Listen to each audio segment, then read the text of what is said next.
turning a moment into a movement.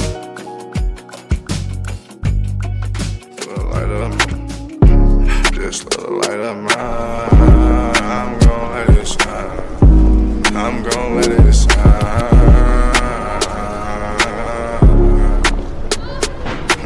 Just little light of mine, just little light of mine, I'm gon' let it shine.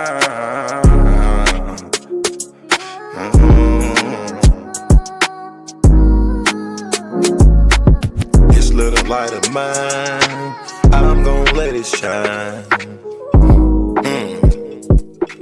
I'm gon' let it shine. This little light of mine, I'm gon' let it shine. I'm gon' let it shine. Oh Lord, just let it shine. This light of mine, this light of mine. Oh Lord, would you please just let it shine. Take the drama out of my life. Oh Lord, every night the pain ain't right. I wake up at night, I never sleep. 26, 10, and 7, that's just me. Every day I need a little seed. I need a little fresh air, man, I need to breathe. All I know is trauma, all I know is tickets. All I know is no visit, all I know is a mission to get straight up out of prison. Lord have mercy for it. Lord have mercy on my people. Preacher Mary Washington and all my real. Lord have mercy with my people. I pray to God, we really need you. When I was down bad, when things weren't going right, every time I prayed at night, I put my hands up in my face. I said, Lord have mercy, little light of mine. Lord God, please let it shine. It's the drama that I live in my life. I swear to God, I was a bad guy every night. 10 toes down, salute. Everybody suffering, everybody who trying to make a way. Everybody looking for the sky, everybody looking for that piece of pie. In a law library, I know what that feel like. Hoping that somebody get active and involved in your situation. Man, pop your collar and pray. Cause Lord have mercy on my soul. And they make bad guy father get out soon. And the rest of those brothers who be mobbing to child each morning. Oh man, I ain't going to this afternoon. Man, I'ma miss dinner today. I got a couple of noodles. You know what that feel like? Yeah, you know what it is. And if you a victim of a wrongful conviction, suffered and served by Ken Worthy, then I know that you know what that pain feel like. And your mama know what that pain feel like. Your father know what that pain feel like. With that light, let that little shine. Let that light shine, a little light of mine. Bad guy, Doughboy Week, all these great people in this great world of ours. 10 toes down, salute. I appreciate you, bad guy. I appreciate you, Week. I appreciate the tech. I appreciate everybody in the studio. We gonna pop off that LV. Ooh-wee. Cause that's what they be liking to see. But I hope you hear the missing when you see me fresh. Salute.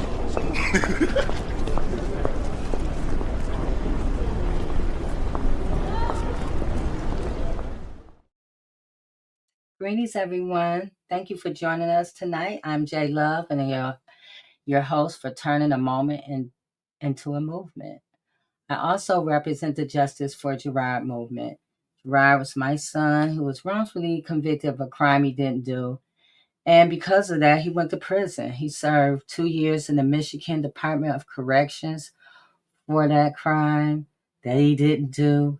And so because of that, the journey and everything that I experienced during that journey created this platform called Turning a Moment into a Movement, where we come here on Fridays to talk about wrongful convictions, injustice, and just things that really plague our community.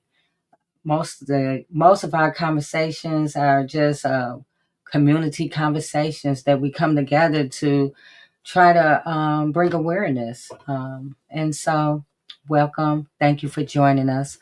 Our mission here is to bring awareness to all that are impacted from being wrongly convicted, over sentenced, mentally ill, and medically frail in our communities, to inspire, organize, and educate all communities about the needs to disrupt systems, policies, and patterns of the criminal legal system that leads to wrongful convictions. So that's why we're here. So thank you for joining us. We had a great week this week. We were out in the cold and advocating for Crystal, and so we're going to talk about that as well tonight. So, without further ado, I'm going to bring on Reverend Tia. Hey, Reverend Tia. Hey, hello everyone. Jay, Yes, I Reverend feel Tia. so good. I feel so good. I feel like when it comes to Crystal Clark, I'm saying her name more often than ever. But I believe we are on the other side of a threshold. Mm-hmm. I believe that we are getting the word out and coming together, and this is what it takes. So I'm coming to you from the choice zone. I'm an activist in the community. But more than that, I just have a heart for righteousness, for doing things the right way, and for our people. So I'm excited. I'm not going to delay because I'm excited about our upcoming conversation. And hey, change is now, and we're a part of it. So, Reverend Tia, before we go any further, I just want to say this because in the beginning, people always ask, what can they do? How can they do something? And we didn't know what to do. We did not know what to do. We didn't have a clue because all we knew that we had to do something. And so because of that, had to do something, and listening to Crystal, her fight for herself empowered us to keep fighting with her. And I Yeah, was telling her that the other day, like, Crystal, you empower us to keep going because yeah, she's living in this mold infested prison. Just we're gonna just call it what it is, mold infested. mhm, It's all over the place. And even yeah, the more we post about it, more women are coming out talking mhm, about their experiences inside that place and how some of them are really sick. mhm, So mhm. I just wanted to And it's say in that. her voice. Yeah, her voice was the first to start it, Jay. That's so important because a lot of times people will be quiet and not do anything. But when you are moved to act, just act and do something. Do the first thing that that is important to do. Whatever comes to your mind to do. Hey, JF Clay, good to see you tonight. Yeah, Yes. we got to take action, and we don't know what form that's going to be. You Right. know, and we did not know what form, and it built up to something. And it's sometimes it's trial and error. Sometimes people join you, and then they break away, which is okay. Focus on whatever it is that's on your heart to do and do it with all your Hmm. might. That's It's it. making me think of that quote by is it Dr. King? If you're gonna run, walk. If you're gonna walk, walk. But so you got to get there. Do something. You just can't do nothing. You know. Right. I'm just gonna say to everybody, do something. Write a letter. Mhm. Send a message. Yes. Do something. Bring some sandwiches. Hmm. Hmm. Support those who are standing up. Just it's something for everybody to do. Don't just sit Yeah. back and say, you guys are doing a good job. It's all of us. It's about all of us Mhm. doing this. That's right. Um, That's it's right. Crystal today, but it could be you tomorrow. So Yes. that's all I want to say. Yes. Really. Yeah. Yes, indeed. So we're gonna bring on now the lady of the evening, Trische. Hey, Trische. What's going on, sisters? Man, what a blessed night. So Yes. grateful to just be here. I was telling somebody earlier, said, how you doing? I said, well, I've seen better days, but I'm blessed.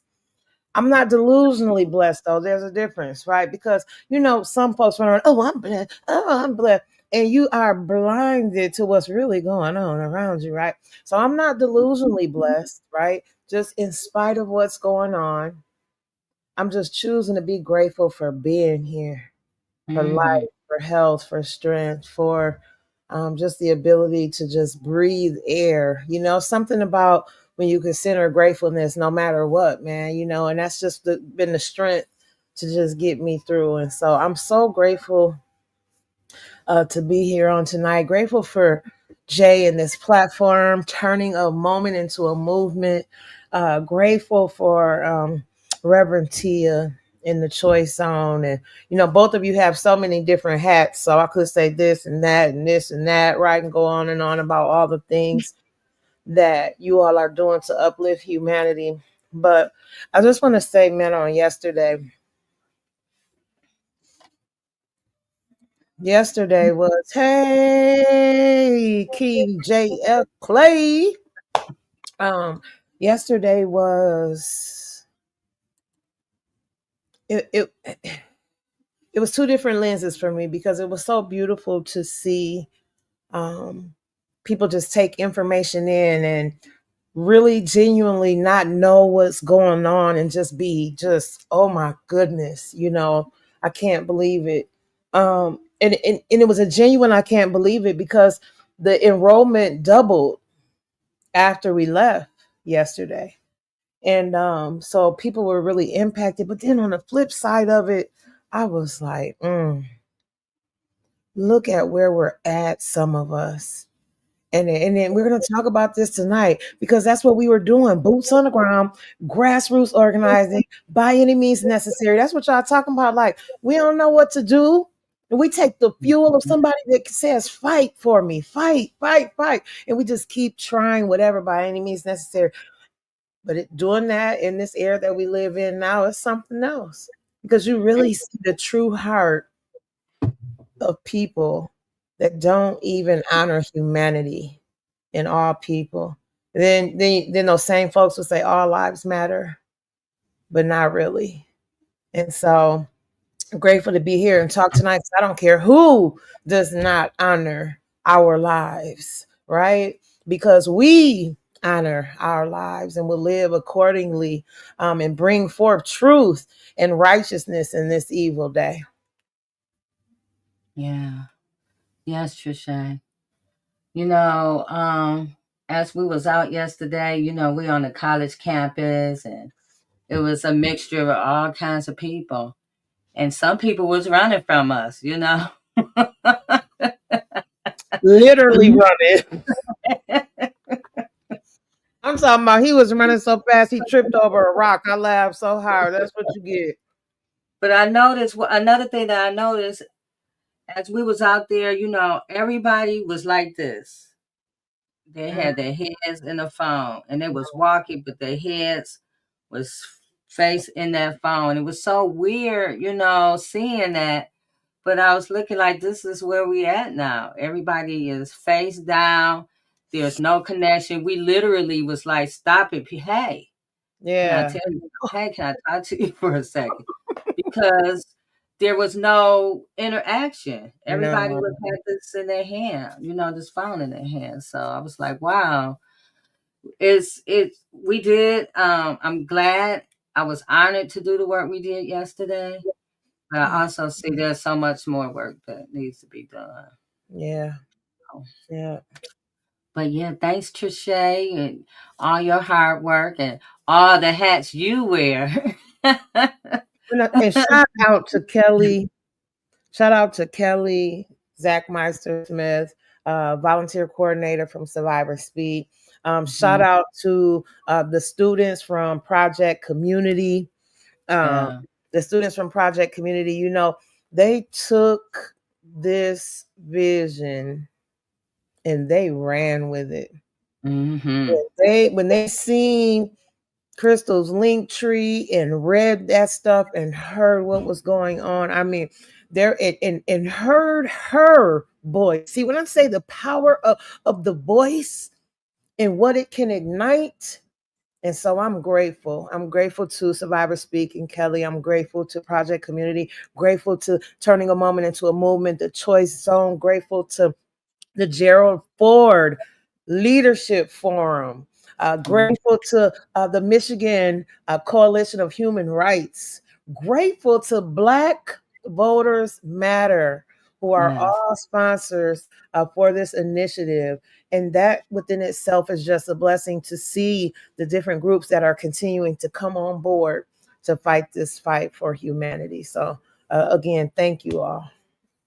We do have a video out. Should we show it now since we're talking about it? Sure. All right, let's look at the video The right video. quick. Let me get to it. Here we go, you guys.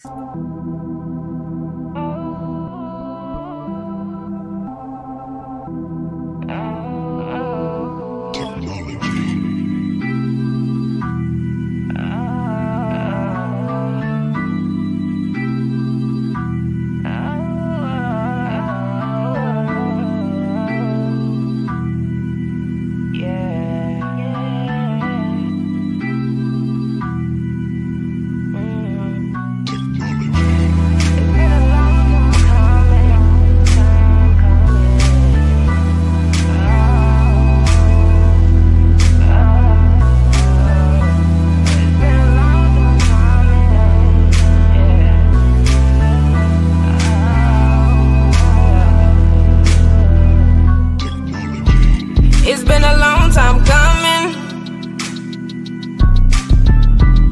a long road that I'm running. They can't take it from me. I done put that work in. They tryna play me like a dummy. It always be the ones you ain't think gon' switch on you. They ain't loyal, they ain't friends. They try to say what's mine, I still win. Yeah, though I walk through the valley, the shadow of death, I will fear no evil, for thou art with me. That rod and that staff, they comfort me. That rod and that staff, they comfort me. Try me if you wanna, I'm covered by the grace of God. Glory to the King. Glory be to the King. For God so loved the world, gave his son. God so loved the world, he gave his son. Whosoever liveth in him shall not perish, but live forever. Who shall believe in him shall not perish, but live forever.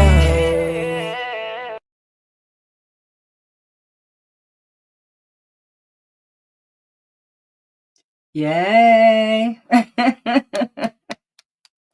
Yay. That was so good. Yay, yay. Thank you. Yes. And shout out to Kiana. Shout out to Kiana. Shout out to Yeah, Yay Kiana. Yay Productions. Not yay production. Yeah, that sound good, Trische. That's it right there. That's too funny. Yes. So yeah, we had a great day yesterday, and that was just the highlights of it. So yeah, thank you to everybody who was involved. Crystal said thank you, and she loves everybody, and she just looking forward to the next event. So, and we'll talk about that more tonight. And also, I need to say a shout out because every week we play the song, and every week I get a strike or a hit. But I have permission to play Larry Smith song Light of Mines. Larry Smith, when I first heard the song Exoneree, I was like, wow, this is like a good song. We need to use this song. And I asked him and he said, yeah. So yes. I wanted to give that shout out. And also while I'm giving shout outs, everybody that's watching on Facebook, YouTube, Instagram, and who may listen later on the various platforms that we're on.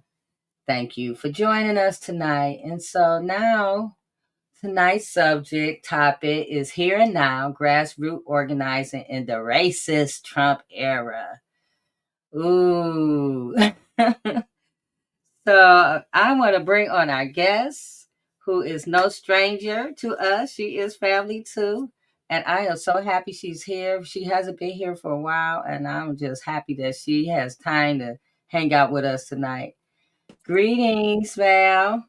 Hey, How are you?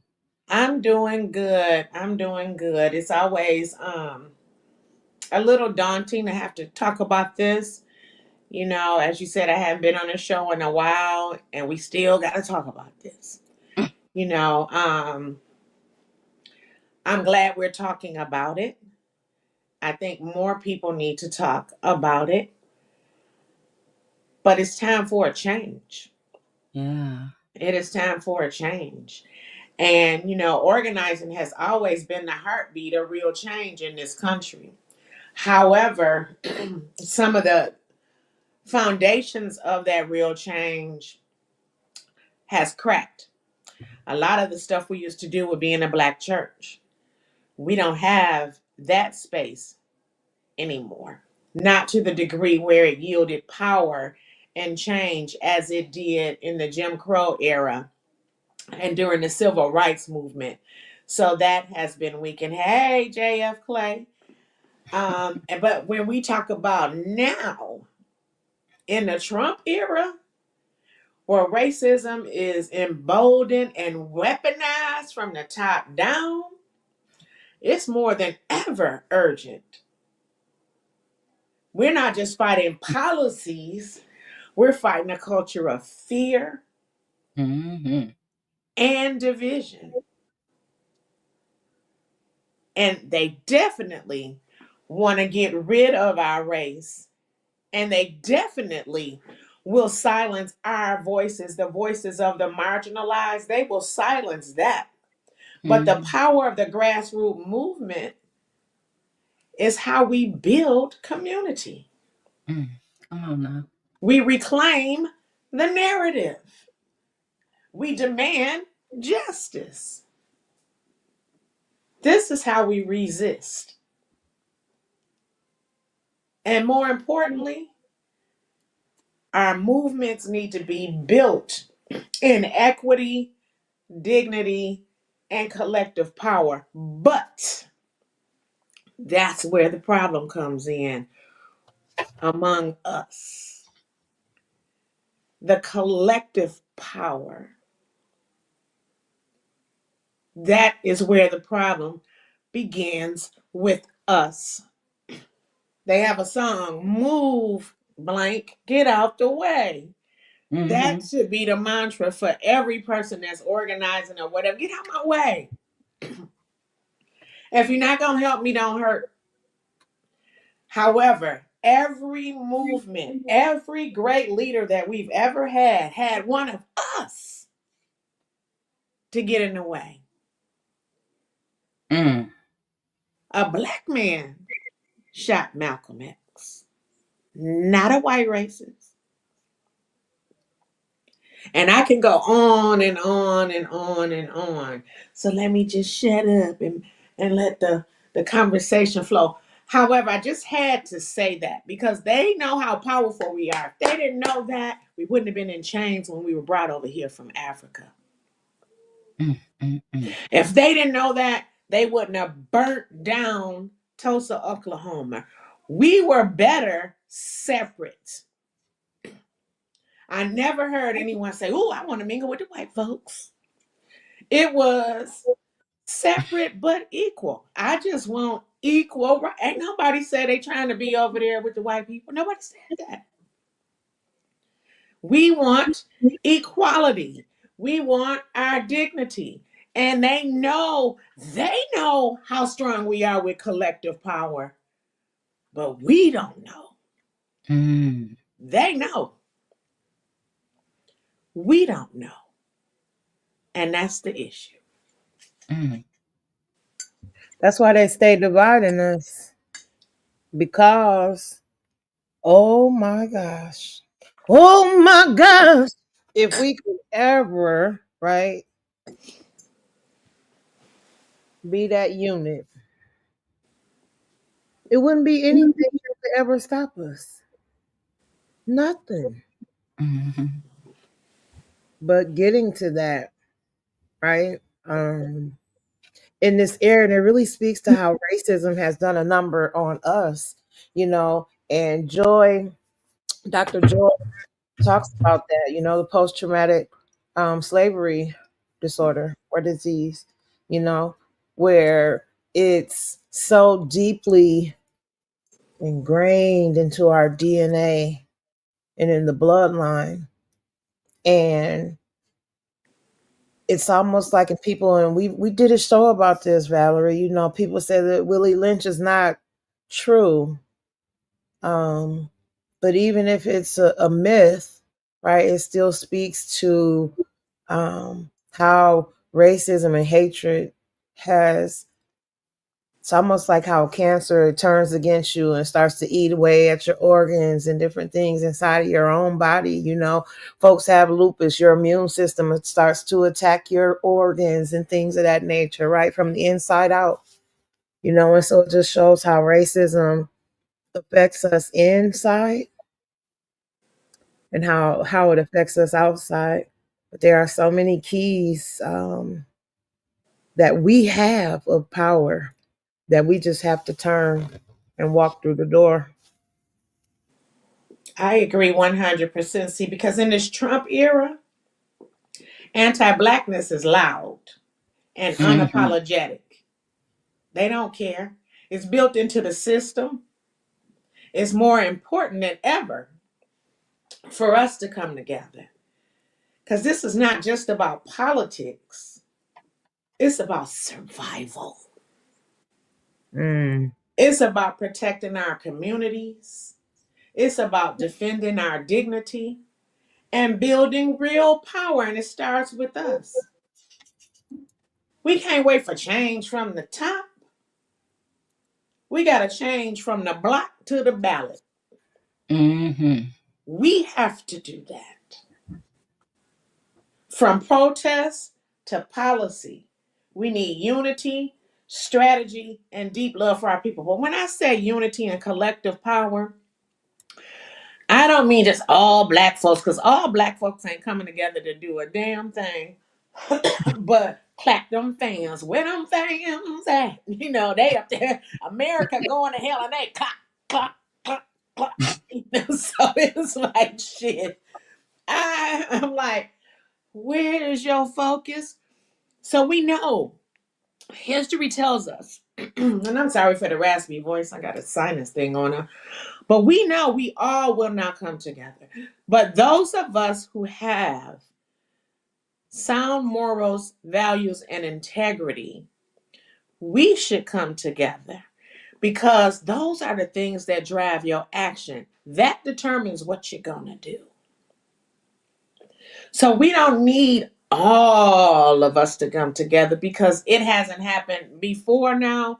And I'm 61 years old. I probably won't see it in my lifetime where we all just come together because we're going to always have that one bad seed wherever we go. But those of us who have the same morals, we value the same thing, and have our integrity intact, I think we can make a difference. And it doesn't need to be a whole lot of us, just enough.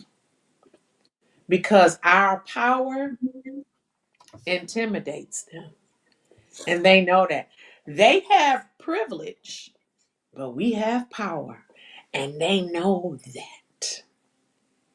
And that is why they do what they do to tear us down. Even among ourselves,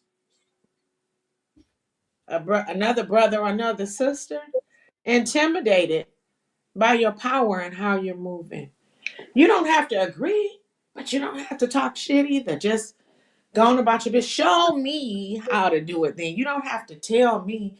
Show me how to do it. And all of this division, you ain't from Ipsy, don't work in Ipsy. You ain't from Ipsy, don't come to Ipsy. You ain't from Detroit, don't come to Detroit. Listen here. Poor and black look the damn same wherever you find it. Mm-hmm. That part. Wrongful convictions look the same wherever they occur. Mm. Marginalization is the same wherever it is. You Yes. should be welcoming other people to come into your community and try to help strategize. But that's the thing right there. It's so compartmentalized. You're not from here, you're not from there. Basically, then we don't even need to be on here. Nobody on this podcast right now is in need of advocacy, help, support, none of this stuff. I could log off here, go back in my comfortable bed and sleep. I don't have these problems. And when I get tired of sleeping back there, I got another place I can go to and sleep. I don't have these problems. True advocacy is when you don't have the problem and you Yeah. care about other people. Yes. But these people make it so hard to care about them in certain instances. What the hell is wrong with you? We're trying to help you. We don't Mm-hmm. have these problems.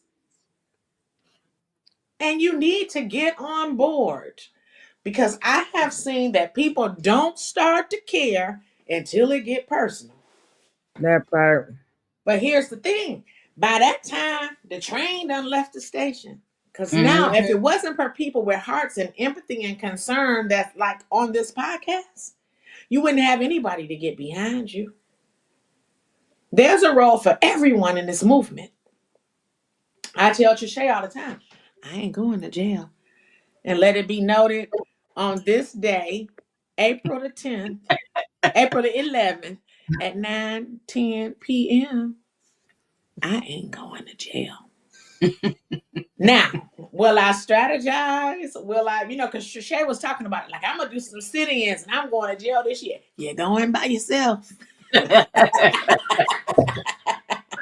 We'll bail her out. We going to bail her out. I'll be right there. But I ain't going to jail. My point in that is we all need to know our roles. We need to Yes. know what this entails. We need to know how far we're going to go. We need to know what we're willing to lose. All of that. People can die and have died doing this work for free.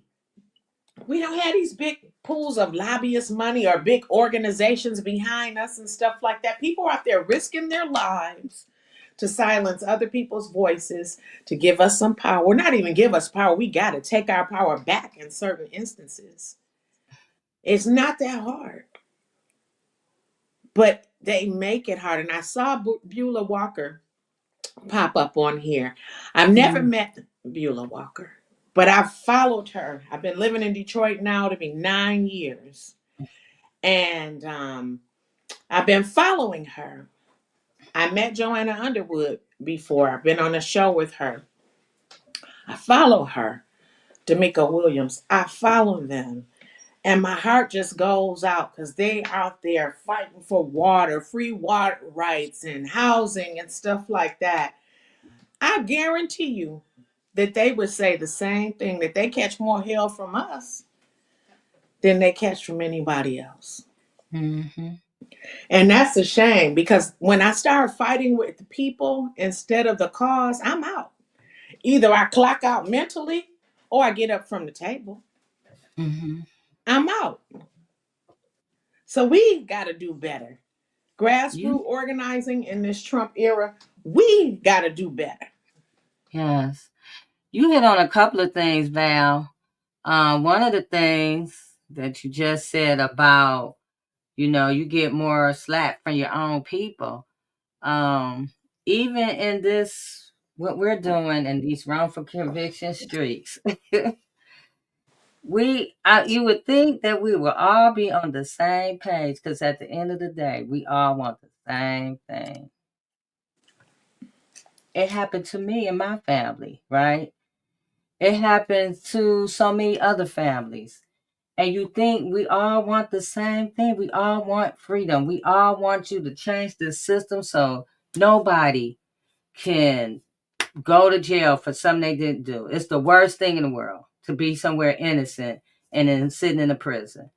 Talk about that yesterday with Crystal. Crystal is, wrongly convicted and she's full of mold.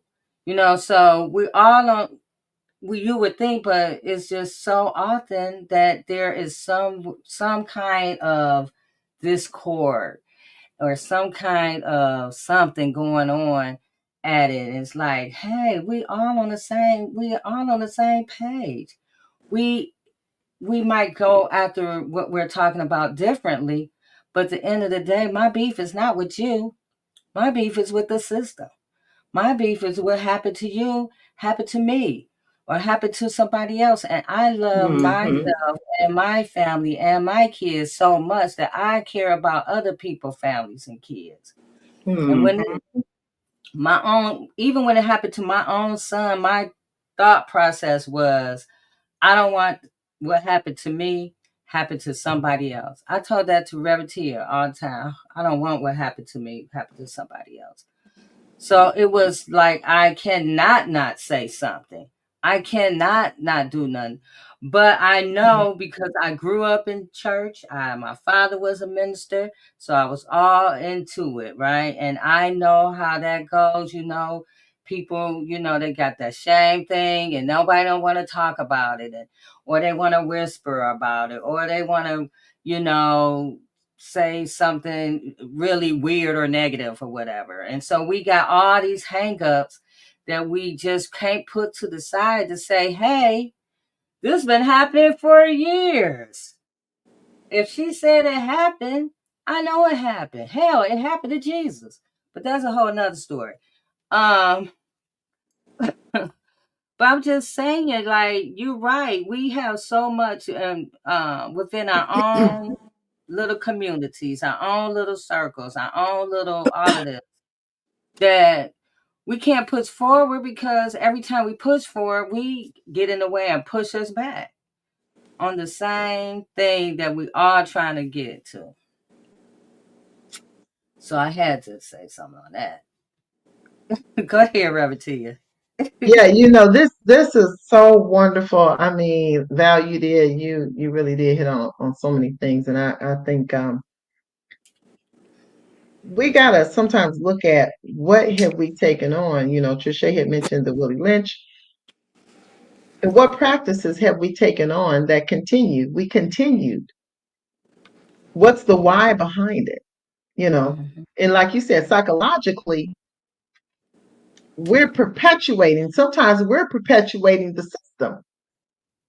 And we got to call those things out that we're doing that's perpetuating the system. Even a minor scale, just looking at what you accept today. Let's talk about abuse just for a second. Why is abuse something for African Americans, people of color, that seems to be a characteristic of our community? And we don't look at it as being stemming from slavery, but abuse stems from that. The side chick theory. Yeah, I know some of y'all side chicks are okay being side chicks. I'm not talking to y'all. It's okay. I am talking about the mindset of a side chick because many times that slave master had that black female over the maids and was also his what? Side chick. Side chick. And not saying they always like to be the side chick, but not saying they always didn't. We got to look at what part did we play. Got to look at what part are we playing today? Where did that part come from? Are we still playing that part? Are we still playing the part? And a lot of those women enjoyed that because it was status. I use that as an example, but how many magicals are out here? As long as it's a status thing, and I see them and hear them. They're making votes. They're voting for, speaking out on their own demise. They are a threat to our community. And it's up to us to call those people out when they do it. Bring it out. Don't vote for them. If a person is saying it's okay, people lose their jobs every day. It's okay if you lose your job just because you're a federal worker and you don't have that job anymore. People lose their jobs every day. I don't see why you're so upset. Magical. That person counts as a magical. They are magic Crazy. blinded, right? But that was said. That was said by an elected official. And we need to call that out, Virginia. State of Virginia. So that's some of the things that we have to do. We got to really stay focused, on what we are looking for and get back to those grassroots organizations. Where do we start? How do we commit? And like everybody else has been saying, commit, commit and get in where you can. Utilize your gifts where you can. And then don't look for discord. If you're coming in and you're comparing yourself with everybody else, this is not the place to do it, especially here. Not the place. This is not a time of one up on another. Not that game. It's not that time. This is a time for collective cooperation, collaboration, coming together, praying for one another, and seeing a vision all the way through. Mm-hmm. And I think the time is now. As long as they can instill fear, distrust, division, then it attacks our confidence and our self-worth. Mm-hmm. If we don't value ourselves, we're not going to value anything else. So the internalized oppression, the constant trauma, the constant degradation, oppression that's generated or perpetuated from our own communities. This made white supremacy natural and unchangeable. Yeah. Our own self-worth. We don't get the structural support. We don't get that. However, the systems did not just rely on our psychology, how we think, what we do, what oppressed us, or whatever. It was backed by law, it was backed by violence, and it was backed by economics. Mm-hmm. Families were deliberately broken, Black bodies were commodified, and resistance was punished brutally and publicly. And all of that had a generational impact. If you look from slavery all the way down, those things existed and it had a generational impact. So whether somebody believed if the Willie Lynch letter was real or not, it worked because it was a deliberate, systematic attack on unity and self-worth, reinforced by violence and institutional power. So we need collective healing, education, and solidarity. And Mm. solidarity, in my own definition, is different than unity. Because with solidarity, we are all, if you look at the union, it has solidarity. They think the same, they move the same, they want the same, or whatever. They ain't necessarily looking for unity. They may have it as a secondary or tertiary thing, But when they come together in that solidarity and they move, it's about what they want with their collective power at that time. Mm-hmm. And the majority rules. That's why they vote on everything. Everybody don't vote the same way within that. But once they get that solidarity and everyone is on the same page and they start moving, they get some results.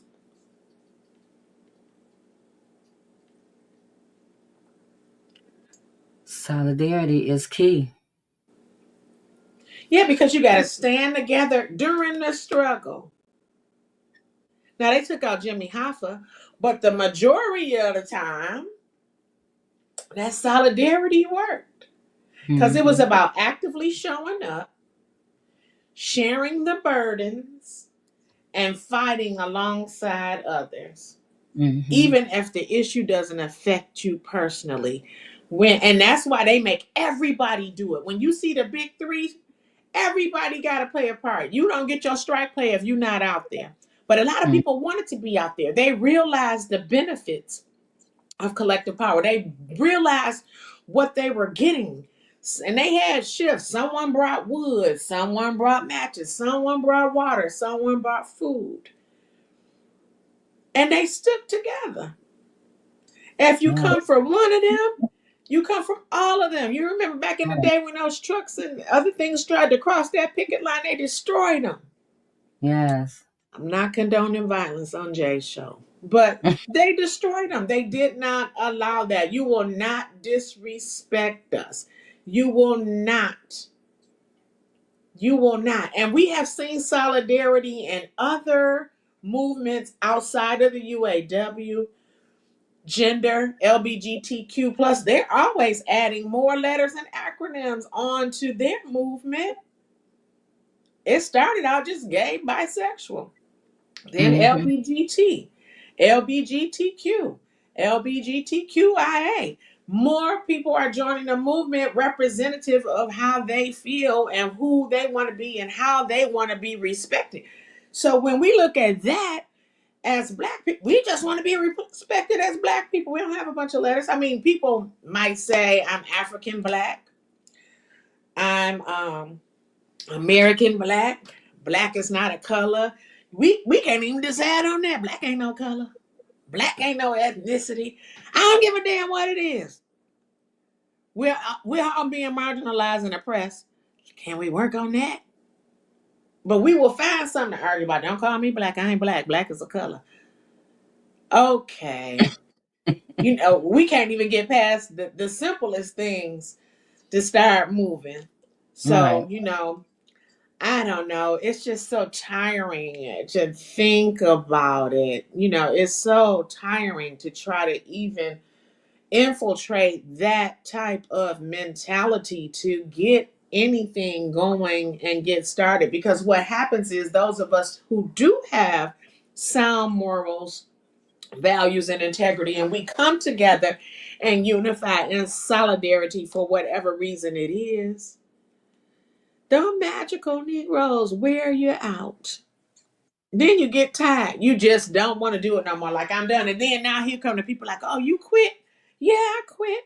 You can take over. Now we need you. You find out what you worth and what you mean to the movement.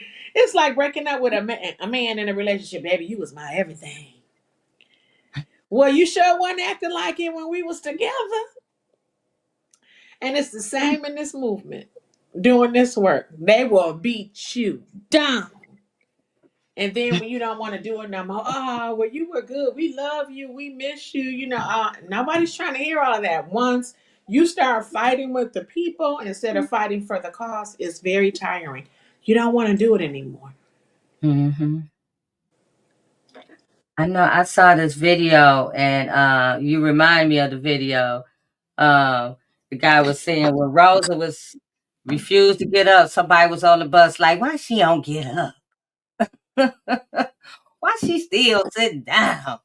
She making this high. We trying to get home. And it was somebody else, with Dr. King. People didn't like Dr. King. Let's keep it 100.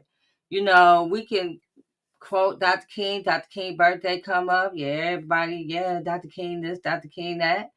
But it was a lot of people who was against everything that they stood for. Everybody didn't want to protest. Some people, that's why they had to get the kids, to be honest about it, on some 100 stuff, because a lot of people just didn't want to get involved. And even we talk about even today, even yesterday, we was talking to people. They didn't even want to.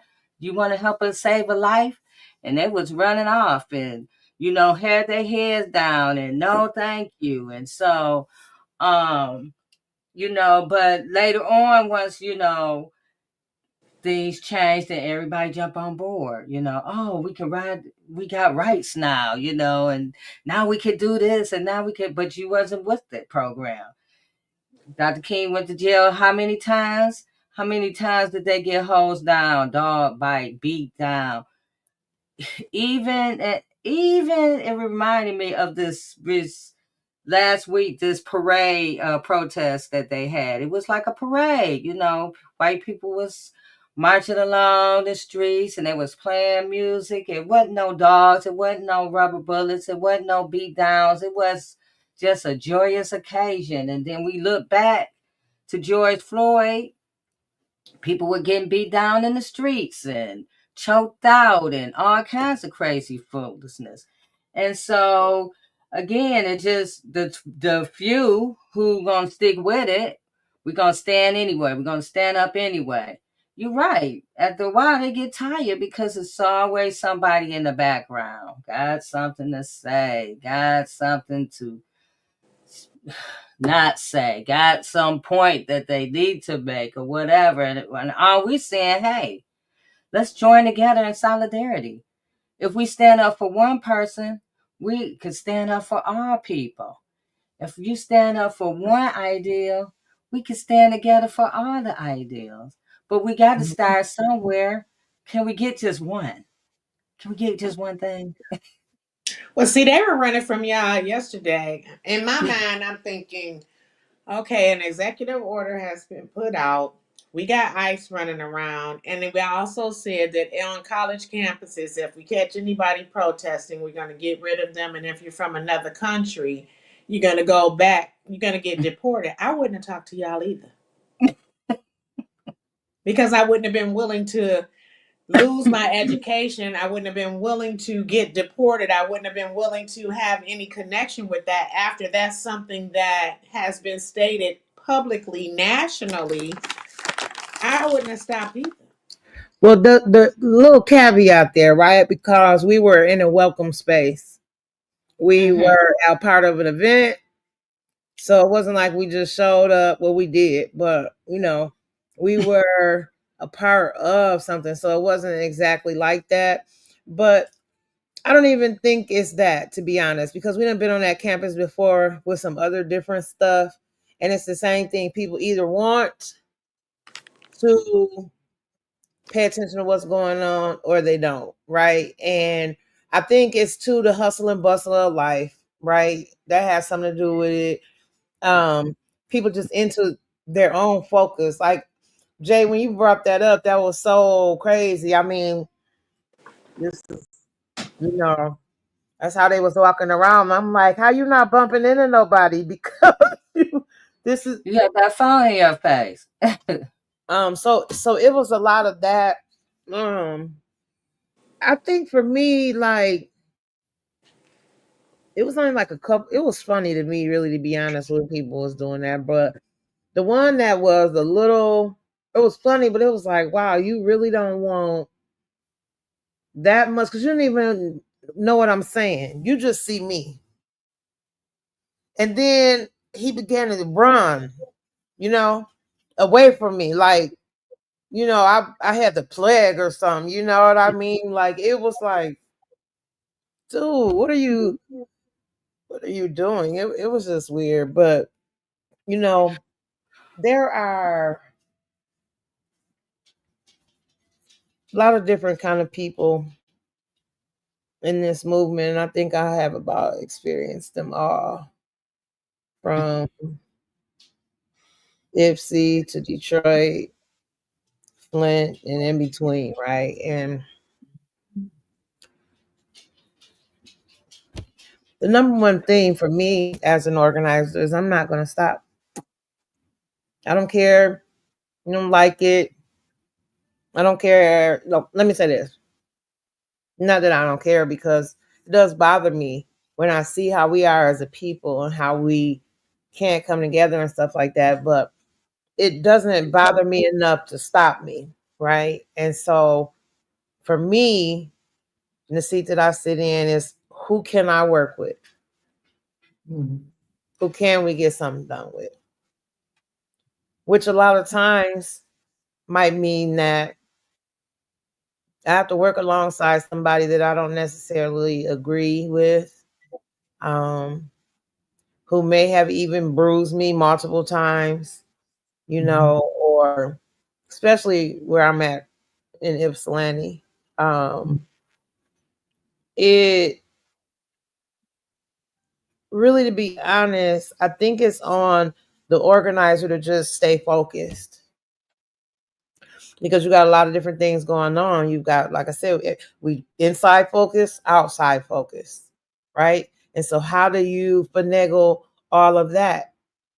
You get with the like-minded individuals who you can work alongside with and do the work. I met Jay in 2018. It was 2025. That's 7 years.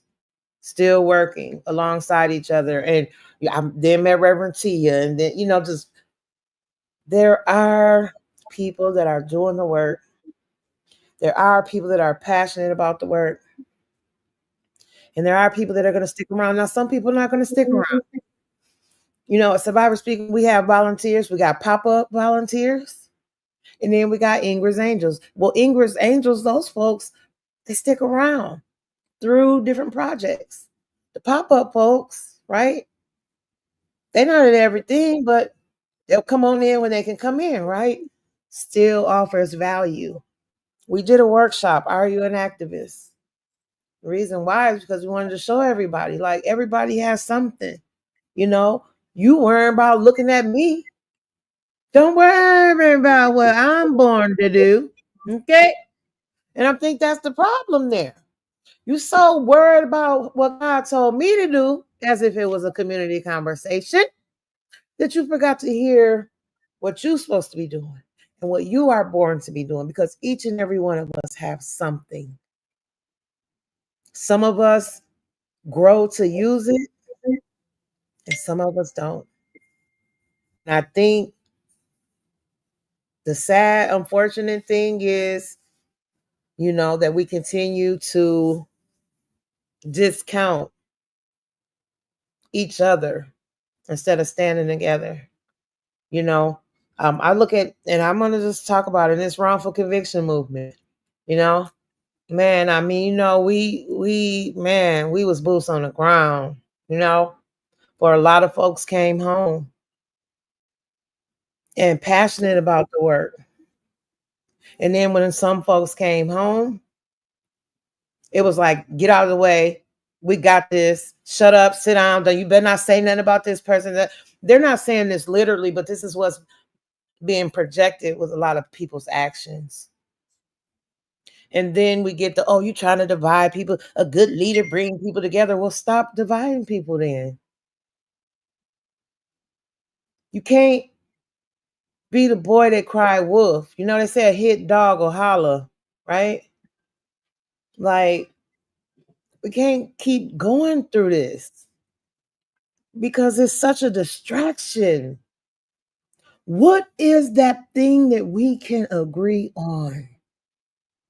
We spend so much time worrying about the difference. But what is that thing that we can agree on? Because if we can agree on that thing, we can build from there, and then we can maybe get something done.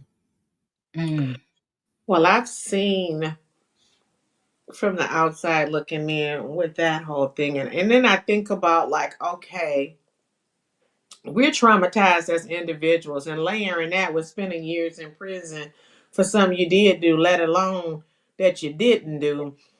It's a lot of trauma, associated with that. And wherever you find trauma, you find drama. But all lives seem to matter until it's a check attached to it. And that's why for me, when I hear NAACP, I say Negroes always accepting corporate payments. Mm. And Now that has advanced because it used to be what was it? National Association of Chicken Parts, Yeah. you're gonna pay $500 for a piece of chicken. But at the same time, when there's money associated with it, I'm not as enthralled in the wrongful conviction community as Trische. But I know a lot of people are like, well, I'm not gonna mess my money up. I'm not gonna say anything about Kim Worthy because I don't want to mess my money up. I don't want to do this. I don't want to do that. And people can do whatever they want to do because I have my lines and my boundaries too. But it doesn't mean that you have to tear someone else down because you don't believe in it or you don't want to risk whatever it is that you have on the line. Then that's fine. When someone else is speaking truth to power, when someone else is calling out injustice where it lives, whether it's in the street, whether it's in the court, whether it's in the boardroom, wherever the truth is being told, it makes people uncomfortable. It shakes the status quo. Whether that status quo is someone that's wrongfully convicted or not, whether that status quo is disrupting profit, housing, healthcare, education. When Black people rise, movements rise. Mm-hmm. From civil rights to Ferguson, we have proved that Black led organizations and organizing has been the heartbeat of change. And that power fears anyone else in power. Mm. So we got to be real. Racism has never left and it never will be. They can call us angry Black women, radical, divisive, anything to dull the impact, because that's all it's doing. It dulls the impact. But here's the thing, we keep going through the surveillance, smear campaigns, burnout. We build, we rebuild, we protect, and we love our people through it all. And that's not just resistance, it's legacy. Mm. That's power. And that's how we win. And that's Mm. what they're afraid of. Yes. Go ahead, Reverend T. I see your mic not on. Yeah. Oh my goodness, that was so good and so true. And this is what we're talking about now. I was going to read. I call her my Mama Della. Um, you know how you have those older women in your life who have been mentoring you, and she's a teacher, well, retired teacher. And she sent me this earlier this week, and I'm not going to read the whole thing, but she really wanted me to get a hold of the history of what is actually happening so we can know what is the similarities. So she said in 1923, Adolf Hitler incited an insurrection against the German government. He was tried, given a slap on the wrist, and became a convicted felon. Despite being treated charitably by the judge, Hitler claimed the trial was political persecution and successfully portrayed him as a victim of the corrupt social democrats.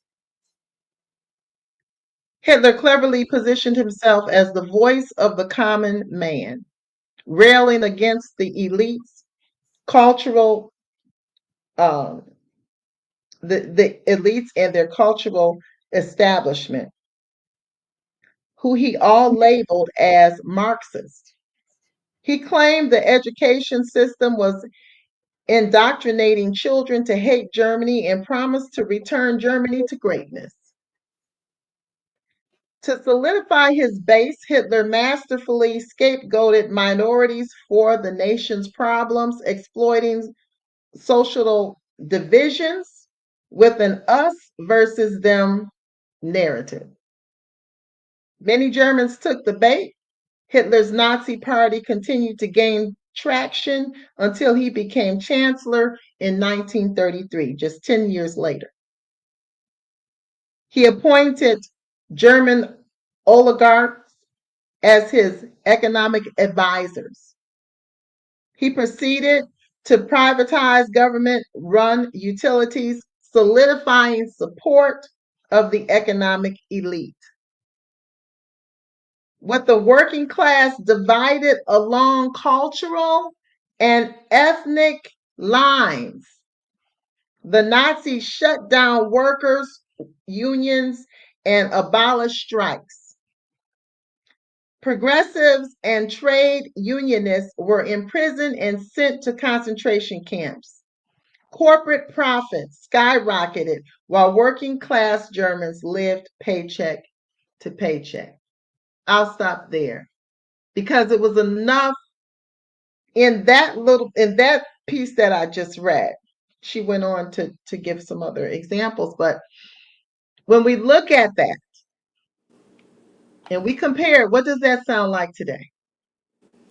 The same thing. Authoritative rhetoric, Mm-hmm. scapegoating minorities, whether that's immigrants, Muslims, blacks, or trans people, propaganda, and undermining democracy. Yeah. Yeah. And Same thing. where we fit in, like Valerie was saying, we can't fall for the okie doke when it comes for the divide, for the division. This is not a time for us to be divided. This is the time for us to come together. Right. Right. You know, the thing about it, we haven't seen the rise of the violence that Armithia just put in. Yeah. We haven't seen the rise of the violence, but that's the only difference right there. We haven't, and maybe, excuse me, I'm mistaken because I've seen some videos where they have these holding facilities Mm-hmm. and people were stacked back to back to back like they were on the slave ships, how they used to Mm-hmm. bring us over just max to capacity. And Mm-hmm. the real numbers, the real victims, the real loss hasn't been communicated. They tell us what they want us to know, but it's far more to those stories. But it is a lot of similarities, more of them than differences. Mm-hmm. Mm-hmm. That's right. That's right. But then That's we have right. to And talk that was about. in El Salvador, that prison in El Salvador. I mean, when you when leadership, global leadership, some global leaders come together just to build out a worse prison. Can we build the worst prison in the world?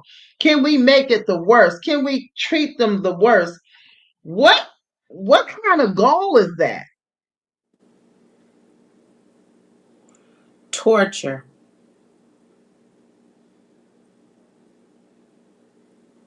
What kind of mind? Who does that? What kind of soul? When your own mama say, my son is dumb.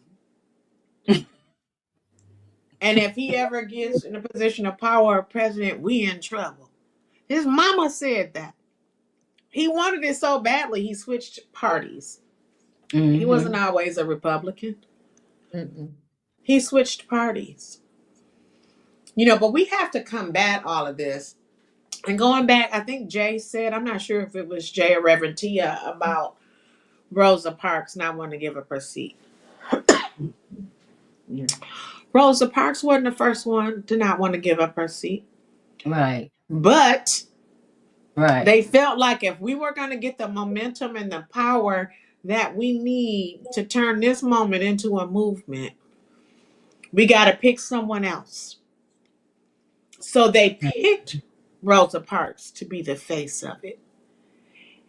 We need to go back to that philosophy. But no, everyone wants to be the face of it. Like, look at the split of the church. Well, I can't go along with that, so I'll start my own. Oh, I can't do this, so I'll start my own. So we're so fragmented. Instead of looking at who would be the best person to take the lead, and let alone not give credit. I hadn't heard anything about wrongful conviction movements and none of this stuff really. You know, Trische got out there and started doing things, and they popped up like dandelions, and literally like dandelions, because they started popping up everywhere. And I'm not saying that that's wrong, but I am saying, you know, they will try to shut you down. I remember sitting at a breakfast with someone. Well, who are you? We haven't heard of you That before. part. I was just And going to say that. yeah, and so what is it that you're trying to do? You know, and why? And I'm looking, because I just pop off. So I'm like, let me just sit back. I'm not going to say anything. I'm going to let Trische, you know, handle this. But who the hell are you to ask who we are? Like, you got to interview us to do anything. Who the hell are Mm. you talking to, Karen? What you talking about? But I was just like, you know what? Don't even say nothing. But that right there meant a lot. You know, and red flags don't automatically turn green. I think if we would have paid attention to that red flag from the beginning, it would have saved a whole lot of heartache down the road. Well, see, that's the thing, right? We did pay attention. I did pay attention, but the thing is that that's not going to stop me from still trying to come together. It's not going to, because see, I'm me. I don't let other people dictate me. I try not to now, because some people can take my energy and make it go all the way left, right? I'm trying to set the tone, right? For what it looks like to just keep trying. Okay, if I can't try with you, then I'll try with you. Okay, if I can't try with you, then I'll try with you, right? Like, but that's what it was. It was like well, where did you come from? Yeah. And and here, let me give you this list. These are all the people that these are all the people that are working wrongful convictions work. And I'm like, you But it know, was done in a very nice way. It wasn't it was. combative or And I whatever. love this person. To this day, I'm grateful for how the relationship has grown into. But that is just an example of what we're dealing with in this work. It's like, regardless to, okay, so what? Well, where were you then trying to bring everybody together? Then why didn't you do it? You mad because I'm saying let's do it? Well, who are you to say do it? Okay, you want to say it? You say it then. I don't care. You say it, and I'll still do it because I'm a good foot soldier. I don't have to be in the front. I can be way in the back. I can be just give me the work. I'll do the work. I don't care whose name is on it. This is the problem. This ego shit. I'm so tired of it. Mm-hmm. Ego down, because that is what is in the way why we cannot get enough effectively done, because everybody wants that light. I don't care anything about it. The only light I care about is the light of Christ, and hoping that it's shining through me in the works and being done with the right intention. I don't want to do the work so that I can propel myself. I want to do the work so that we as a collective can move together as a conglomerate and come up. Yeah. Whew. And then Trische, look, fast forward to a few weeks ago. We had that same different, same subject, different face, different culture, same thing. Who are y'all? What have y'all did? Blah blah blah. It's like, hey, does that matter? We just here to help set the captures free. That's it. That's all we're here for. It doesn't matter how it get done, as long as it get done. If you want to do it, I'm good. Let's do it. We don't have to be going back and forth because it's distracting. It's taken away from everything that we're supposed to be doing. This lady is in here fighting for her life. She is literally been fighting for her life for 14 years. And we want to argue about how we get it done instead of just getting it done. Let's do it. We got to have all these conversations and going back and forth where all we have to do is just do the work. It's just that simple. You know, at the end of the day, we are better together. Yeah. And that's not just a feel good phrase, it's a strategy for survival. When we organize, when we show up for each other, when we move as one, we become unstoppable. And that's Yes. how we fight against division, Right. against fear, against the systems that want to keep us isolated and powerless. We are better together. They win when we're divided. Look at Mm-hmm. elections. Yeah, 75 people putting their name in the hat, for council person, for mayor, for, whatever it is. It fragments the vote and they come through with their one candidate and just take everything away. We're Mm-hmm. so fragmented. We don't have to agree on everything, but we do have to commit to each other Yeah. because the real power, real change only can happen when we do it together. Mm-hmm. Yes.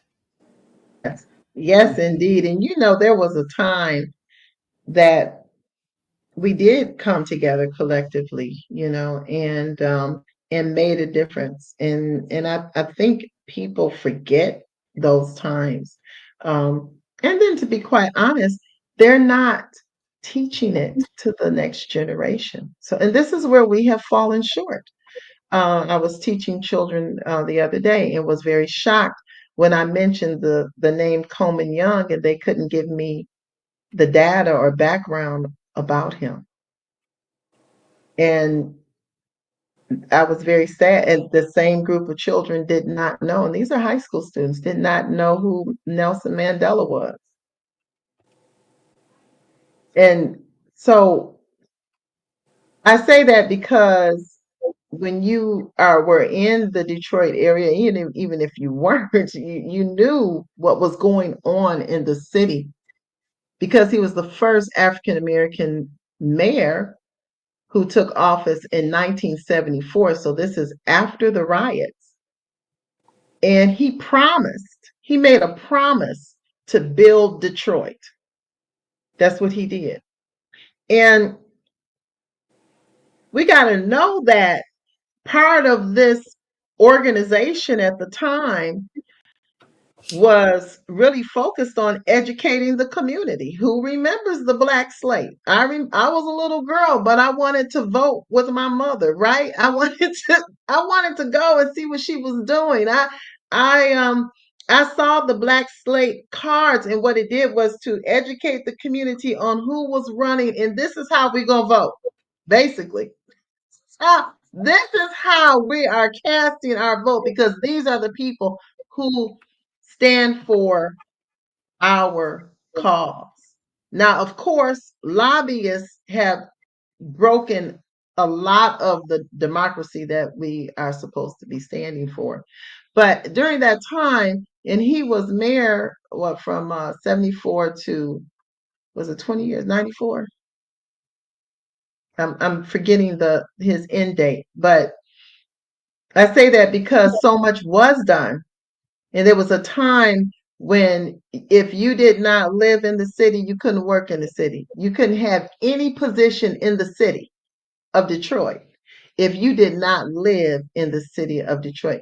That was a remarkable change for the city coming out of those riots, coming after King and President Kennedy, Malcolm X had been killed. So these are some of the things that have happened, but we don't even tell the story anymore. Not only that, we don't even look at what they did to bring the change back then. You talk about boots on the ground. We didn't have these electronics and the phones looking down. It's like I saw that too yesterday, Jay, and I thought everybody gonna need to go to the chiropractor because it's always like that. But anyway, we didn't have that. They Mm-hmm. went door to door. People went out. They were out combing the streets, door to door, giving out information and not just giving it to them, talking to them about the candidates. And this is why we're standing for that. So when I was growing up in the city of Detroit, my mother said I did not have a true global view. I didn't know what she was talking about.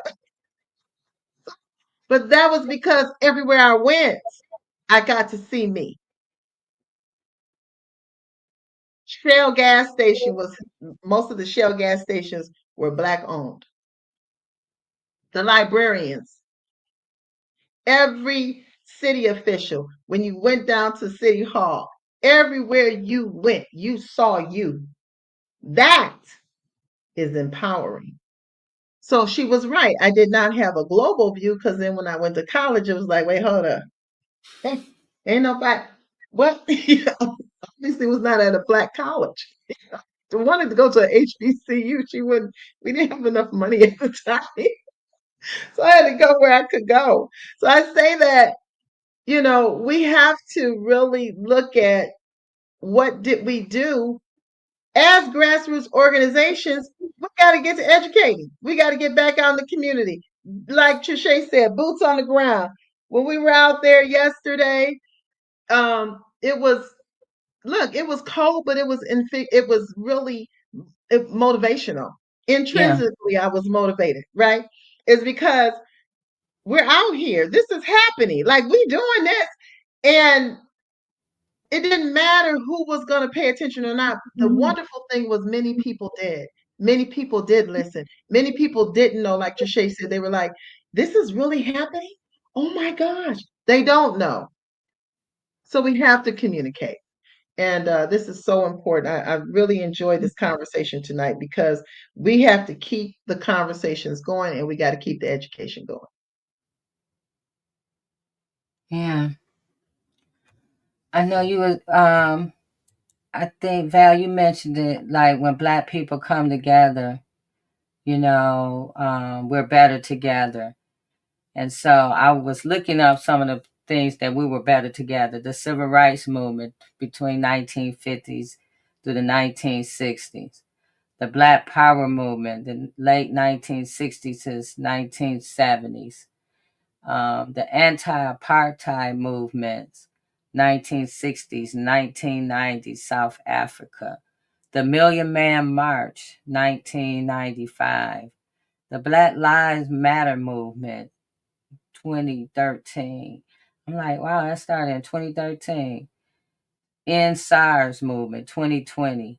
So yeah, we are. We have like, if we look at black cities, where black people were the black owned cities or black majority cities, Greenwood, Tulsa, Oklahoma, Black Wall Street, the early 1900s to 1921, Rosewood, Florida, early 20th century, East Edenville, Florida, founded in 1887, one of the first self-governing all black governments in the USA.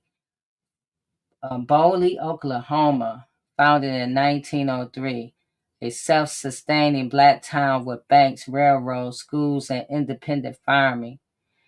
And then, now as we look at Atlanta, Georgia, the Black Mecca, Prince George County, Maryland, Washington, D.C., Chocolate City, that's the nickname, Durham, North Carolina, Black Wall Street of the South, early 1900s to 1950, Houston, Texas, and even Detroit, Michigan, historically strong black middle class due to the auto industry. And so if we look at our history, it shows that when we're together, that we can do better. We can create community. We can create movements, despite what was going on. Because a lot of, if you look at every place that I name, it was time where there was Jim Crow and before Jim Crow, black codes and all kinds of stuff going on. And people was creating communities and they was had their own banks and farms and all kinds of stuff. Even where there was high lynching and all kinds of stuff going on. Things was happening because black people came together. And even doing this, what's going on right now, we're on break because we tried to tell them. And we did.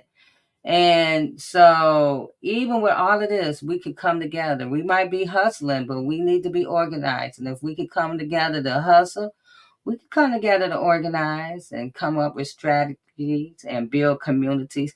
I think Trische said something yesterday. She said, I was watching a video she did, and she said, we looking for what governments to do what we want governments to do what God already anointed us to do. And so it's up to us, no matter what they're doing and what we're saying and how they're, really showing their racism, we still can thrive in these times if we believe enough in ourselves and come together. Love is the movement.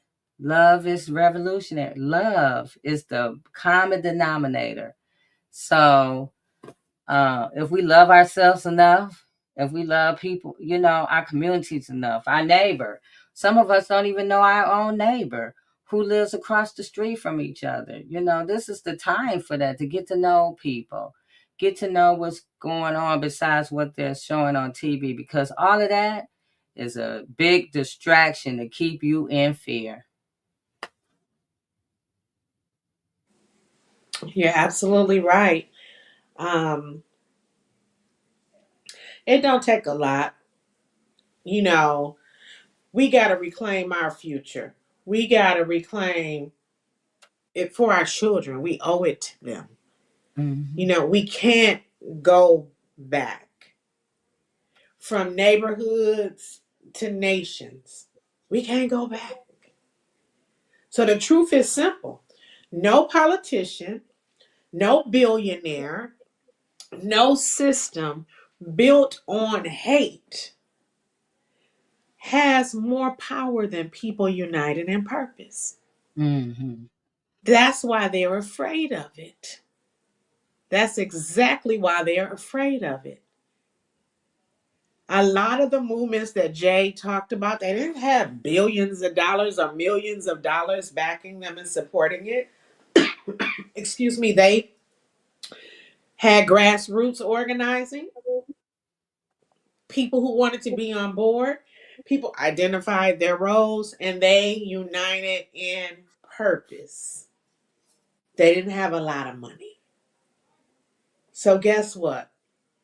Grassroots is where the revelation lives. And we just getting started again. Mm-hmm. Yeah. Black women are the mother of civilization. Ramsey Lewis called black women the salt of the earth. Yes. You're right, and that's a whole nother show, because the way some of these black men cut up because a black woman is organizing or in some position what they feel power, they're the worst. Oh yeah, that's yeah. I had That's a whole show. it is. I had somebody tell me one day, so I had to ask myself, what was my problem with Duckworth? They said I had to be honest and say that I'm upset, I guess, because you doing what we should be doing. And I'm like, so you got to bully me because of it? I mean, like, if you want me to step out the side so you can do it, by all means, go right ahead. I just think it's such a twisted mindset to talk about people when you're not walking the walk like people, right? Like, okay, if you walking the walk, then cool. If you see me doing something wrong, then amen, tell me, hey, because I don't want to operate in error. I don't mind, Right. Yeah. I will humble myself and take whatever it is. But you can't tell me nothing that you ain't even doing. Mm-hmm. You can't speak on something that you're not even attempting to even do. So it's like, zip it. You do what you do.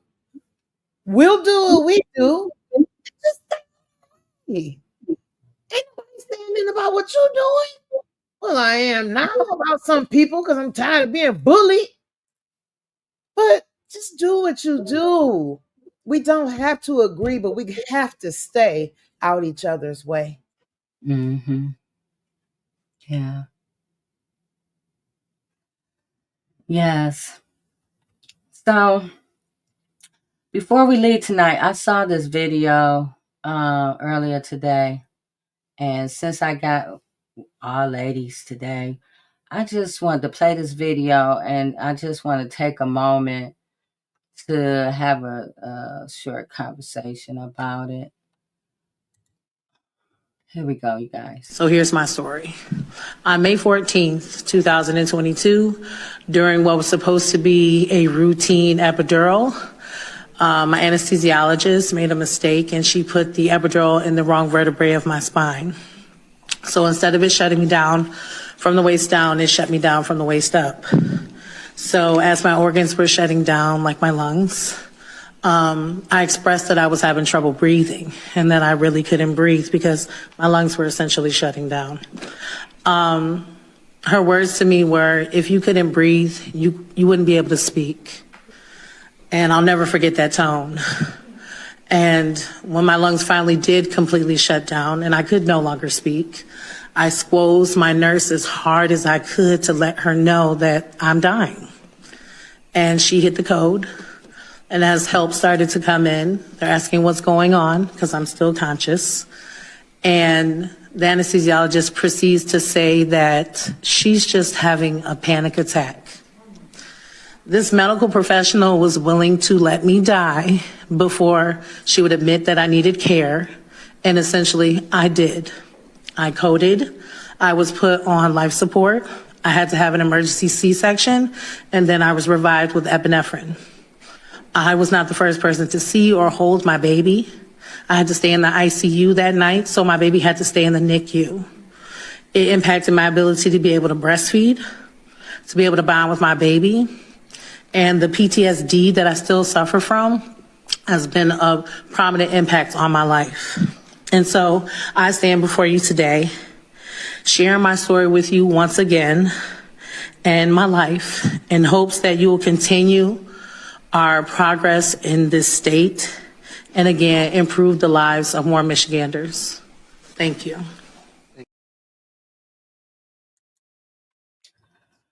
So April 11th through 17th is Black Maternal Week. And when I heard that, heard this video today, and I take it that she was in Lansing, talking to them about her story. How many women have a similar story of being denied or told that? I remember I was told, oh, you have a high tolerance of pain.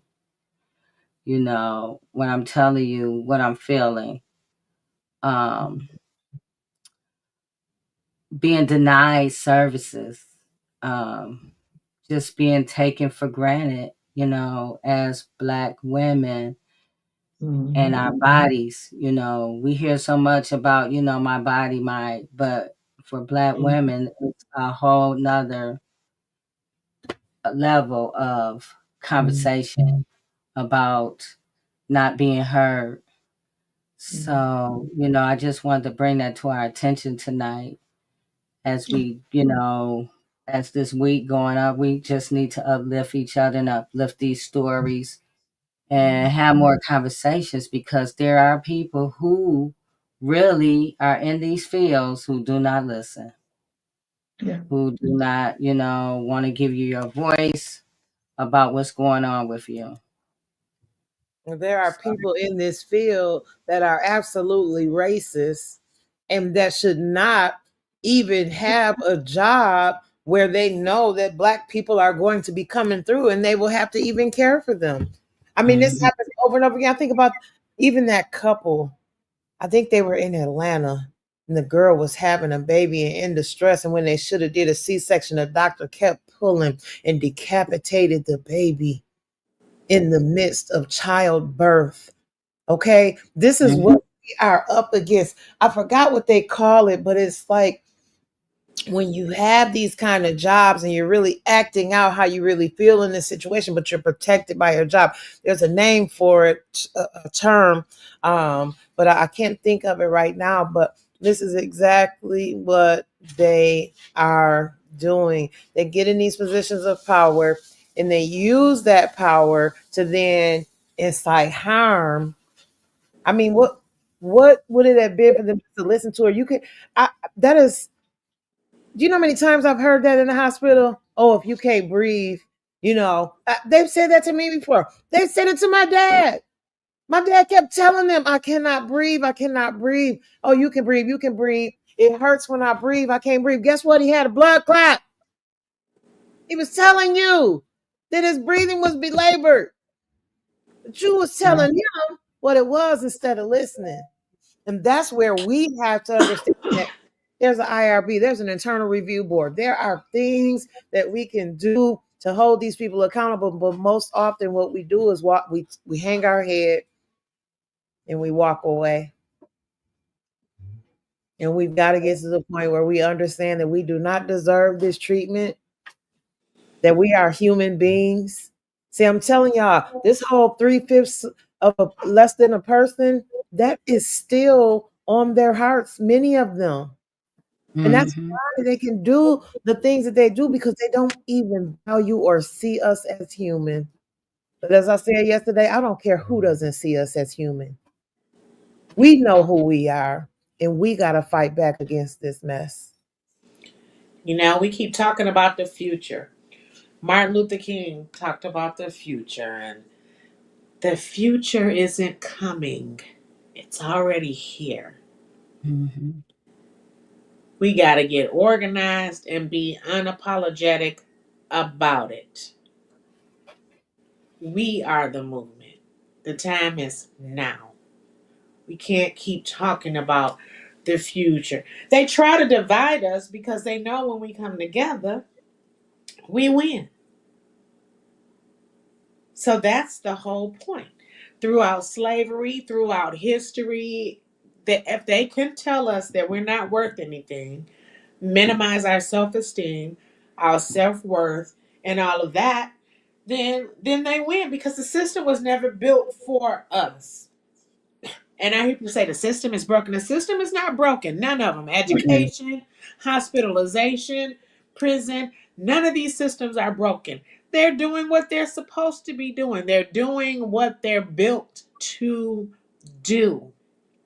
And Mm-hmm. that's marginalize us, divide us, demean us, disrespect us, keep us at a disadvantage. And I can go on and on and on. So we need to stop talking about the system is broken. It's not broken. It's doing what it's designed to do. Mm-hmm.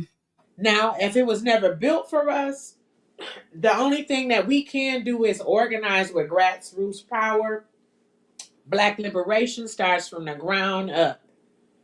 And stop waiting on permission.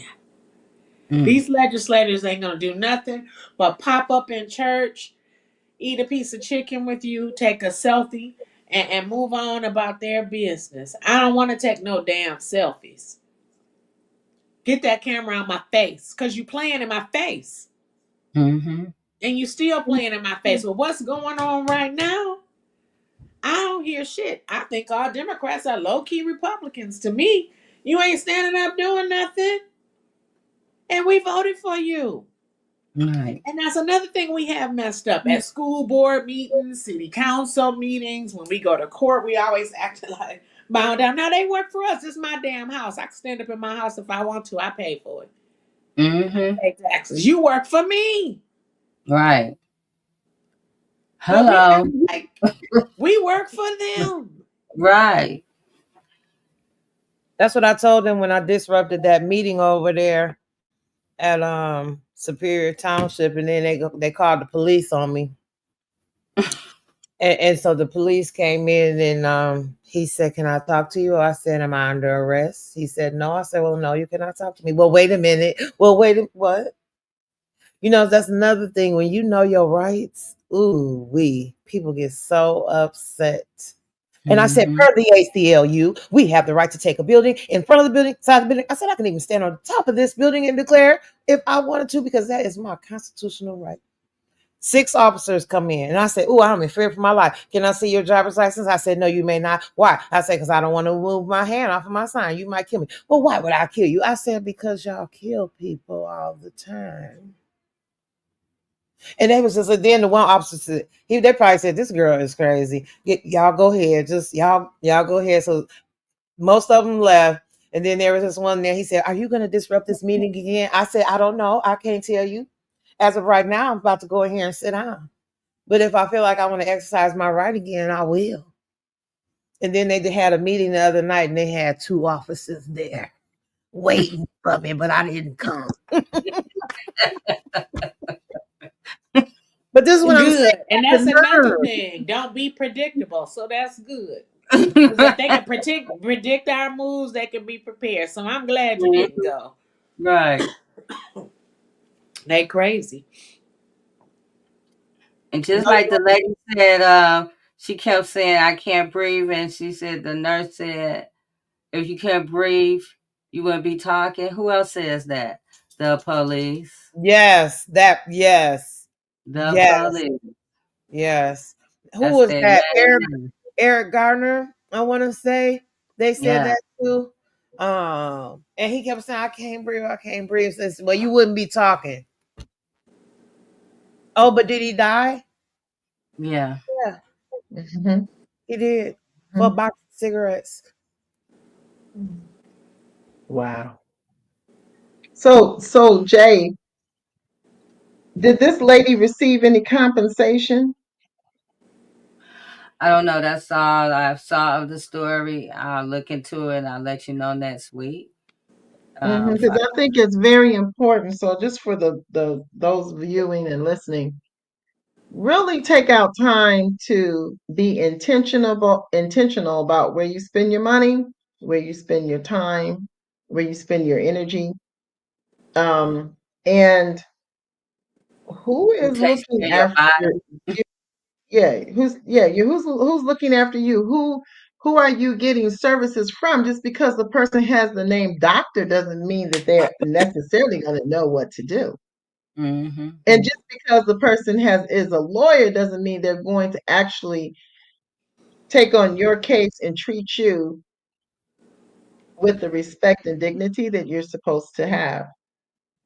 And we got to look at what, really be intentional. Check out some of these doulas. Uh, some of the women out here that are out here that do deliveries, that are delivering children and having healthy babies. Check out ways of doing things. Look at the farms. Farms that farmers and the farms that are coming in your area near you, especially in Michigan, there are African American farms and farmers that are coming into different areas to make sure you have the right kind of produce and the vegetables, and the eggs aren't going to cost a whole lot, since eggs is a topic. It's not the only thing, but that is a topic. So we really have to be intentional and just know that there's a better way. There's a better way. See, back in the day, if I got sick, my mother, we had doctors in the community you could just call. You could get some information. We didn't have, all this electronic stuff, but they would make sure we would write a script and take care of us.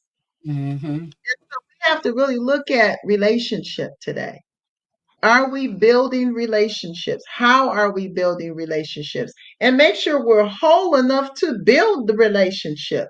And if you're not feeling complete and whole and feeling like you count, that you deserve good, then you need some counseling. Call me. Yeah. Take But the care most of you so you right. can be a help to somebody else. Go ahead, Jay. I was gonna say because the most important relationship you need to build is the one with yourself. That's right. And if That's you right. ain't got that relationship together, all the other relationships is gonna be a hot mess. So first start with you. Once you Mm-hmm. intentional with you, you're gonna be intentional about every other person, every other thing that interacts with you. So thank Yeah. you, Yeah. Val. This was a great conversation. We have to do this more often because really we not like trying to force our opinions on anybody. We just here to make people think. If you just listen to, now you got something to think about and you can go have a conversation with, somebody else. We not trying to force nothing on nobody, our beliefs, none of that stuff. We just giving out, we just having conversations. So thank you, Trische and Yes. Yes. Yes. Revatia, Val, and everybody who watched with us tonight and it's going to be with us next week. Um, I want to. Oh, I'm ready for you, Trisha. I just want to say that I love everybody. And I know that we talked about a lot within the wrongful conviction community. And I extend my hand for us all to sit down. I extend my olive branch for us to sit down and find a way to peace, find a way to come together. Because, you know, I know some folks are going to be mad about what's said tonight, and that's fine. People get mad about truth all the time. But I'm hoping what truth can do is bring us together. We can't come together on a foundation of lies. We got to come together on a foundation of truth. I want to say to all the exonerees, I love you. I love each and every one of you. How you choose to move is how you choose to move. I appreciate what I can appreciate, and what I can't, I eat the meat and I spit out the bones. Peace. So hold on, Trisha. Don't go nowhere. Hey. We got a whole other thing to talk about. Got you Right. with. So on April the 16th, oh, ooh, wait. Hey, wait, where we going? Where we going? Okay, we'll go back to April. So on April the 16th, I was saying Thursday, but it's actually a Wednesday. Mm-hmm. It's this coming Wednesday from 6 p.m. to 8 p.m. We are going to have a community conversation talking about the conditions of women's Huron Valley Prison. And we're featuring the story of Crystal Clark and other women who are in that horrific place suffering. And you see it here before you. Crystal is suffering more than a Mm-hmm. lot of folks that are in there. And we are on this life-saving mission for her so that she can come home. So we asking people to please write the governor and ask the governor for medical clemency on the behalf of Crystal Clark. Look, she's only got, what, a year and a half to do. Right. It makes no sense to hold her there when doctors have said that if she stays in that condition, because she has, it just hit me talking to Valerie the other day. She has been exposed to toxic black mold, which causes poisoning, black Mm-hmm. mold poisoning. And so we're going to talk about that. We've got some great panelists that are going to be here with us. And so I just want to give a shout out and thanks to Project Community, Survivor Speak, Turning a Moment to a Movement, the Gerald Ford Leadership Forum, Black Voters Matter, and MCHR, which is Michigan Coalition of Human Rights. So we hope that you all can come on out. We're going to be serving dinner from like 6 to 6:30, and then we'll start right at 6:30 with the conversation. So please come out, and you can register there just so we can have a proper count for food. So Yeah. thank you for that. And Juneteenth in Ypsilanti, y'all, is going down. It's our 5th year. Oh my gosh, I cannot even believe that I'm saying this. This is our 5th year celebrating Juneteenth. So Saturday, June 21st, we're going to start with the youth at 11 a.m. They're going to rock the stage out to about 12:30, 12:45. And then we're going to start with the official ceremony at 1 p.m. We're excited because we got Washtenaw County great, but she is known way beyond Washtenaw County. And it's Lady Sunshine and the X Band, y'all. We got the Gwyneth Hayes Trio. We got Prince, Mark Jacob, man, Nikki Gio, Elise King. I mean, and the list goes on and on. And we can't forget hometown great Eddie Hughes. Man, Saturday is going to be bananas. We got the Kids Corner that's going to be popping off. We got the Downtown Library that's leading that initiative along with some other youth organizations. When I tell you, this is going to be an amazing time for the family. You do not want to miss. All roads lead to Ypsilanti. I don't care where you live, Flint, Toledo, man, Southfield, Pontiac, Detroit. Man, you can even come from Port Huron if you want. But I'm telling you, if you miss this, you're going to miss an amazing time of beautiful Black love. And we're celebrating with the entire community. So I don't care what your ethnic background is. Come on out and let's enjoy Black joy. Oh, my gosh. Sunday, oh, my goodness, y'all. We got Grammy Award winning artist, gospel artist Fred Hammond. This is Sunday, June the 22nd, starting at 3 p.m. He'll be up somewhere around about 6:30, somewhere around there. But we got Kamara Lynn, Man Bam Travis, Joy Quartet, God's Work Through Mine, the Gospel Music Workshop of America, the Ypsilanti chapter. Just come out. That's all I can tell you. Just come out and don't miss Ypsilanti's 5th annual Juneteenth celebration. This is going to be a time of community bonding. But one thing about this celebration is it's uplifting. It's uplifting. It's uplifting. And it's an educational celebration because we will be making sure that we're uplifting voting. We're going to be uplifting wrongful convictions. We're going to be uplifting Black hair care. So we're going to be uplifting our physical health and our mental health. So important. So again, you don't want to miss this weekend. And we got some popping for Friday too. So stay tuned for that. Ypsilanti, this is your man, Uncle Fred. Fred Hammond is in the building. Listen, I'm on the way. I'm coming. That's right. We on the way. Juneteenth weekend. We showing up. We're going to show on out. So come on out and hang out with your mans and them and many other people that's going to be there. And we just going to have an amazing time. Looking forward to coming back to the crib. That's right, because y'all were just up the road. I used to hang out in Ypsilanti a little bit here and there. And, but listen, I look forward to seeing you all. Let's have a great time. Peace. I'm not mad at you. I'm not mad at you.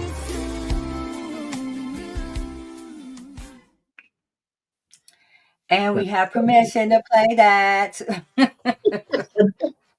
We have permission. Anyway, and also one more announcement, and that is the wrongful conviction support group and task force meetings. Yes. That's this month, the third Saturday of this month. The 19th, yep. And so, you guys, there's the information, screenshot it, or you can go to Triche's Facebook page, Survivor Speaks page, or even Turning the Moment into a Movement. We'll have it posted where you can join us for support for the support group at 10 a.m. and for the task force group at 1. So, and I think that's it. Robert T, do you have anything? Yeah, I was gonna say, just y'all can go to my page too. I'm about to post it again. Yeah, this is so important, Jay, and I thank everybody for tonight. And oh my goodness, Val, always a pleasure. I'm telling you, this is so inspiring because I am knowing that as we are continuing to come together and have the conversations, just like we had pushed through a threshold yesterday, we win. We already win. And there's a reason, like my pastor used to say, you're color coded for a purpose. Walk in it. Yeah. All right. Well, on that note, good night, everybody. Good night. Little light of just little light of mine. I'm gon' let it shine. I'm gon' let it shine.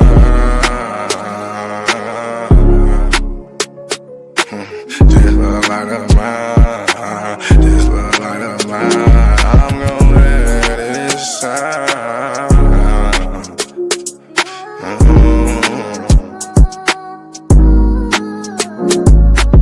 This little light of mine, I'm gon' let it shine. I'm gon' let it shine. This little light of mine, I'm gon' let it shine. I'm gon' let it shine. Oh Lord, just let it shine. This light of mine, this light of mine. Oh Lord, would you please just let it shine. Take the drama out of my life. Oh Lord, every night the pain ain't right. I wake up at night, I never sleep. 26, 10, and 7, that's just me. Every day I need a little seed. I need a little fresh air, man, I need to breathe. All I know is trauma, all I know is tickets. All I know is no visit. All I know is a mission to get straight up out of prison. Lord have mercy for it. Lord have mercy on my people. Preacher Mary Washington and all my real. Lord have mercy with my people. I pray to God, we really need you. When I was down bad, when things weren't going right, every time I prayed at night, I put my hands up in my face. I said, Lord have mercy, little light of mine. Lord God, please let it shine. It's the drama that I live in my life. I swear to God, I was a bad guy every night. 10 toes down, salute. Everybody suffering, everybody who trying to make a way. Everybody looking for the sky, everybody looking for that piece of pie. In a law library, I know what that feel like.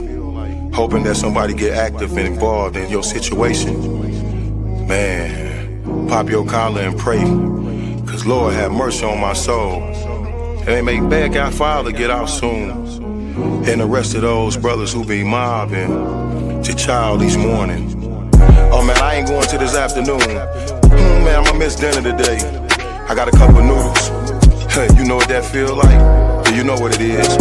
And if you a victim of a wrongful conviction, suffered and served by Ken Worthy, then I know that you know what that pain feel like. And your mama know what that pain feel like. Your father know what that pain feel like. With that light, let that little shine.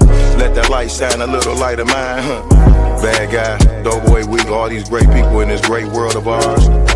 10 toes down, salute. I appreciate you, bad guy. I appreciate you, Week. I appreciate the tech.